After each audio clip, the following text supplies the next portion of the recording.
आई ना। हाँ, मैं वाटर सूट्स, पोगा, कल्ले, मैं भी अपनी वाणी को विराम दे रहा था, लेकिन मुझे एक पॉइंट छूट गया था। पेडी प्रबंधन सबसे महत्वपूर्ण है। वैसे तो मैं कोशिश करता हूं सारी चीजों को कवर करने की, लेकिन कुछ बिंदु छूट जाते हैं तो उसे आप लोग याद दिलाएंगे तो निश्चित तौर पर। पेडी प्रबंधन दो प्रकार की चीजों में किया जाता है। पेडी प्रबंधन एक ये है कि ऐसा खेत जिसमें हमने कल्ले वाटर सूट्स छोड़ दिए हैं, और एक ऐसा खेत जिसमें हमने कल्ले नहीं छोड़े हैं। अब ये कल्ले छोड़ने वाला सिद्धांत क्या है और कब छोड़े और कैसे छोड़े, ये सबसे महत्वपूर्ण है। और सबसे बड़े आश्चर्य की बात है, आज के समय में अभी से कल्ले छोड़े जा रहे हैं। और कल्ले छोड़ने की भी भ्रांति बड़ी अलग है। वास्तव में कल्ले की परिभाषा ही बदल दी है। कल्ला क्या है, वाटर सूट्स क्या है, उसको कल्ला कहा जाता है जिसको जो जमीन में से पौधा निकला और जिसमें पोरी नहीं बनी है, वो वाटर सूट्स है, वो कल्ला है, वो पोगा है। और यहां पोगा वो है वो जिसमें से पोरी नहीं बनी, वो तो चारे में घर आ गया, और जिसमें 2-3 पोरी बनी खड़ी है वो खेत में खड़ा है। और इतना अच्छे भी खेत मैंने देखे हैं कि एक कल्ला यहां पे खड़ा है, एक पोगा यहां पे खड़ा है, एक 2 मीटर बाद खड़ा है, एक 3 मीटर। मतलब उससे क्या सिद्ध करना चाह रहे हैं मैं भी नहीं समझ पाया। स्थिति यह हो सकती है कि 4 महीने बाद वो तो लंबा हो जाए इतना, उसके बराबर वाले रहे छोटे, और वो गिरना शुरू हो जाए, और दूसरे उसके साथ में वो तो बंधेगा ठीक जगह से, और बराबर वाले की बंधेगी गर्दन में, क्योंकि वो लोजिंग करेगा। अब उसके सुअर, उस सुअर से भी पहले मैं डॉक्टर साहब की बात को उससे कोरिलेट करता हूं। टॉप बोरर, अगोड़ा, बेधक की सुंडी उसी पर ही जिंदा रहेगी। पूरा फरवरी नहीं, 15 मार्च तक कोई आवश्यकता ही नहीं थी कल्ला छोड़ने की।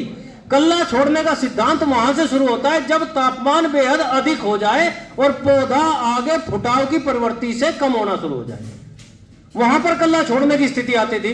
हमने ऐसा लगा हमें कि इससे उत्पादन ज्यादा हो रहा है, मैं कल्ला अभी से छोड़ना शुरू कर दिया। और 15 फरवरी से भी बहुत सारे खेतों में कल्ले छूटे हुए हैं। इसका नुकसान कहां है? इसका नुकसान है अगोड़ा बेधक की सुंडी उसके अंदर जिंदा है, और एक सुंडी, अभी डॉक्टर साहब ने बताया, एक सुंडी 200-250 अंडे देती है, और वो एक सुंडी सुरक्षित जगह उसको वहां दे दी है हमने, और वो अब से उसमें से निकल के आएगी 10-15 दिन बाद, उसके अंदर गोब में बैठी 10-15 दिन बाद निकल के आएगी तितली बन के, मौत बन के, और जब वो अंडे देगी 200-250, 2 महीने बाद पूरे खेत में 250 तितली हो जाएगी, 250 सुंडी हो जाएगी, और वे एक थी, एक कल्ला हमने छोड़ा था। छोड़ने का समय क्या है? ना पूरा फरवरी जरूरत, ना मध्य मार्च की जरूरत। इसको थोड़ा सा वातावरण से अनुकूल को देखते हुए छोड़ने की सलाह दी जाती है। और ये छोड़ने का भी एक कारण है, हम लोगों ने छोड़ने क्यों शुरू कर दिया उसका भी लॉजिक इसी से ही है। इस अगोड़ा बेधक के कारण ही छोड़ने कर दिए शुरू। जिन खेतों में पौधा कट रहा है, अगोड़ा बेधक लग जाने के कारण पौधा अपनी वनस्पतिक वृद्धि करने पे चेक हो गया, उसकी तो गोब में लगे सुंडी एनर्जी है, नीचे से ऊपर नहीं बढ़ पा रही है। 2-3 तो उसने आके फुटाव करी, लेकिन तब भी हमारे यहाँ अनुकूल वातावरण मिला, उसने साइड में से कल्ले निकाल दिए।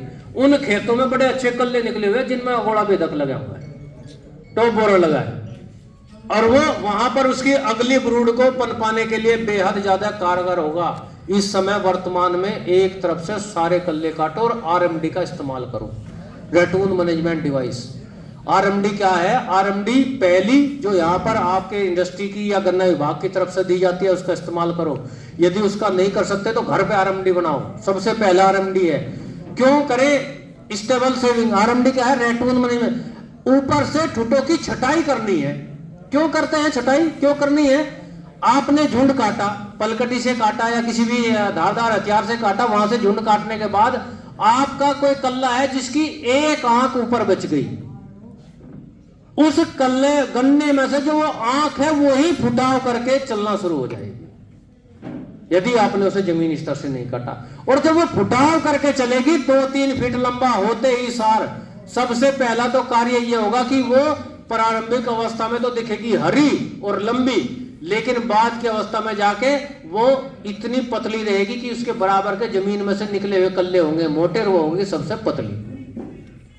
दूसरा कार्य, उसमें जब वो ऊपर बढ़ेगी तो सबसे पहला गिरना शुरू होगा। क्यों? क्योंकि उसकी जड़ें नहीं है। साजे की सरकार है, नीचे वाले ने समर्थन देना बंद कर दिया। अब जब नीचे वाले का समर्थन बंद, संख्या भले ही छोटी हो समर्थन वाले की, लेकिन ताकत बड़ी हो जा। आप 200 लिए घूमते रहो, यदि 30 की जरूरत है, वे 30 ही समर्थन नहीं दे रहे तो 200 की वैल्यू नहीं है। यहां पर यदि वो नीचे से चलता जमीन में से, तो सारे उसके थे और सारी उसकी ताकत थी, जड़ों पर दूसरों पर आश्रित नहीं था। इसलिए सबसे पहला स्टेबल सेविंग आता है, इसीलिए आरएमडी को इस्तेमाल किया गया है, रेटून मैनेजमेंट डिवाइस को। आप इसे चलाएं। अब तो एडवांस और ज्यादा अच्छी रेटून डिवाइस आने लगी। पहले तो केवल रेटून डिवाइस ऊपर से उसको कटिंग करती थी, अब उसमें साइड में डिस्क लगे होते हैं जो पुरानी जड़ों की प्रूनिंग करती है, उनकी छटाई भी करती है। ऊपर से कटाई करी, पुरानी जड़ों की छटाई करी, उस पे ही फर्टिलाइजर बॉक्स लग गया, वो पीछे खाद डालता हुआ भी जा रहा है। जहां जड़ें काटी वही जमीन के अंदर उसने खाद डालता हुआ चला गया। और उसी के पीछे पीछे और चीजें भी है, उसके पीछे पीछे स्प्रे करने वाला भी है। यदि वो है तो और ज्यादा सुंदर, यदि वो नहीं है तो आप अपने खेतों पे स्प्रे करें। 0118 वैरायटी के लिए विशेष तौर पर 38 में फुटाव इस तापमान पर भी अच्छा आ जाता है, इससे थोड़ा कम होगा तब भी अच्छा आ जाता है। 118 की पेडी में फुटाव की समस्या है, जो सबसे पहली समस्या है। उसके लिए हमें कुछ केमिकल का इस्तेमाल करना होगा पेडी फुटाव को बढ़ाने के लिए। सबसे पहला आप उसमें हार्मोन का इस्तेमाल करें, जिसे हम इथोफोन या इथरल के नाम से जानते हैं। दूसरा इमिडा, अभी डॉक्टर साहब से भी डिस्कस हो रहा था। हम रूट बोरर की बात करते हैं, गन्ना काटते हैं तो जड़ में वहां पर सुंडी है, उसे मारने के लिए आप इमिडा का इस्तेमाल करें। और तीसरा थाइफेनेट मिथाइल। 0118 वैरायटी में यदि आपने फंजीसाइड का इस्तेमाल नहीं किया तो आप देखेंगे 1 सप्ताह के अंदर अंदर सारे कटे हुए झुंड ऊपर से लाल हो जाएंगे। और लाल क्यों होते हैं? क्योंकि इसमें यहाँ सुक्रोज की मात्रा ज्यादा है, चीनी की मात्रा नीचे जड़ के पास ज्यादा है, और वहां कटने से फंगस को सुक्रोज चाहिए, और वो सुक्रोज के कारण वहां से वो जल्दी से अपनी वृद्धि करके उसको कैप्चर कर लेता है और फुटाव की प्रवृत्ति को बंद कर देता है। तो इसलिए यदि हम वहां से कटने के 2 दिन 3 दिन के अंदर अंदर उस पर स्प्रे कर देते हैं, या आपने आरएमडी चला दी उसके साथ साथ स्प्रे होगा, तो सबसे अच्छी स्प्राउटिंग होगी, सबसे अच्छा फुटाव करके आएगा। उसका इस्तेमाल बेहद ज्यादा जरूरी है। अब 2 सिद्धांत आते हैं खाद डालने के, एक पत्ती वाले खेत में, एक बिना पत्ती वाले खेत में। 2 ही चीजें हैं, जिसमें कल्ला छोड़ दिया उसमें पत्ती है, जिसमें कल्ला नहीं छोड़ा उसमें तो हम सारे कल्चर ऑपरेशन कर सकते हैं, आरएमडी चला के भी हम उसको मैनेज कर सकते हैं। जिस खेत में आपने पत्ती छोड़ दी है, उस खेत में यदि आप पहली अवस्था में पहली बार फुटाव की प्रक्रिया पूरी हो गई है, फुटाव गन्ने में आना शुरू हो गया है, तो पहली बार में नाइट्रोजन यूरिया की टॉप ड्रेसिंग आप उसमें कर सकते हैं। 10 किलो बीघे की दर से यूरिया डाल सकते हैं पहली बार। उसके बाद यदि पत्ती वाले खेत में भी आपने 10 किलोग्राम प्रति बीघे की दर से यूरिया डाला और 1 महीने बाद वो पत्ती गल गई, आप उसमें निराई गुड़ाई यदि कर सकते हैं तो निराई गुड़ाई करके उसमें दोबारा से एनपीके का इस्तेमाल करें। और यदि वहां पर आप निराई गुड़ाई करके एनपीके नहीं डालते हैं, आपके खेत में पत्ती है, कल्ले खड़े हैं, किसी भी प्रकार का कल्चरल ऑपरेशन नहीं हो सकता है, तो ऊपर से डाई बिल्कुल ना डालें। हमारे यहाँ यह बड़ी अजीब सी प्रथा है, हम पत्ती वाले खेत में भी डाई डाल के और समझते हैं कि उसने डाई ने काम कर दिया, जबकि डाई ने कोई काम नहीं किया। उसके अंदर कुछ अंश नाइट्रोजन है, वो नाइट्रोजन पानी के साथ घुल के जड़ों तक चला जाता है, पौधा हरा हरा नजर आना शुरू हो जाता है, तो हमें लगता है डाई ने काम कर दिया। उसका विकल्प क्या हो सकता है? उसके दूसरे विकल्प है, आप जब पौधा जमाव करके आ गया, फुटाव करके आ गया, 2 से 3 स्प्रे 19-19-19, 20-20-20 या 18-18-18 हर 15-20 दिन के अंतराल पर 2 से 3 स्प्रे 19-19-19 या 20-20-20 के कर दो, सारा का सारा गन्ना बढ़वार करके बराबर के कल्ले बना के चलेगा।